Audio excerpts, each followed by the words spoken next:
Tivemos nos últimos dias dados bem mais favoráveis da economia brasileira. Foi realizado o primeiro leilão do novo programa de concessões do governo, agora envolvendo os aeroportos, com a participação de novos investidores, investidores estrangeiros, sem a participação da Infraero, sem financiamento do BNDES, com um ágio bem acima do que o governo esperava. Enfim, foi um teste importante. Não que isso signifique que agora o Brasil vá atrair muitos investimentos, que ele esteja sendo extremamente bem avaliado por potenciais investidores estrangeiros. Não, foi um leilão específico de aeroportos, boas oportunidades, com regras mais favoráveis e que passou. Enfim, foi um primeiro teste. Nós também tivemos aí a geração de 35 mil vagas, 35.600 vagas com carteira assinada no mês de fevereiro, interrompendo um ciclo negativo de 22 meses, de quase 2 anos, em que só se registrou queda do emprego formal no país. Então, é uma mudança de sinal importante também, é um dado após quase 2 anos de um desempenho muito negativo, mas também tem de ser visto com ressalvas, porque isso significa que há um aumento das contratações, mas não que essas contratações sejam suficientes para atender toda a demanda, todo o contingente que nós já temos de desempregados, que beira os 13 milhões de brasileiros, e tem também aqueles brasileiros que estavam fora do mercado por desalento, por verem o noticiário muito negativo, depois veio o final de ano, carnaval, então agora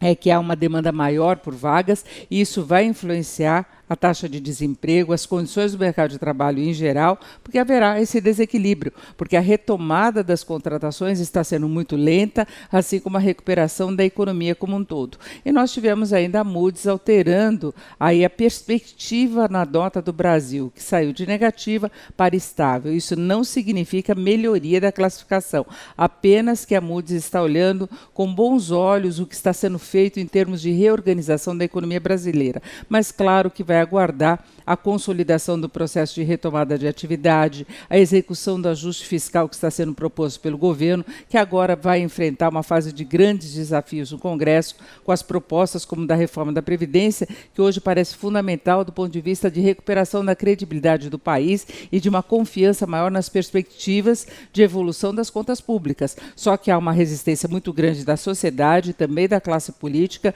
em relação a essa reforma, e há todo um ambiente muito complicado do lado político, que pode até adiar a tramitação dessas matérias mais relevantes. A lista do Janot, a famosa lista, e todas as implicações, os processos que serão abertos a partir de agora, envolvendo lideranças políticas, inclusive o núcleo do governo, tudo isso vai mexer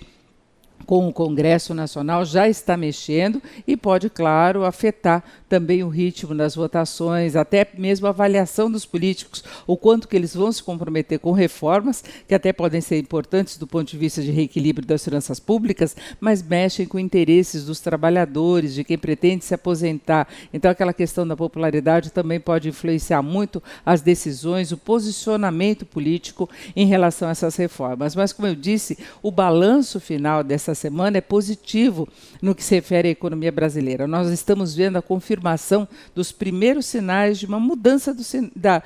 do comportamento geral da economia. Nós saímos de uma recessão histórica para o início de recuperação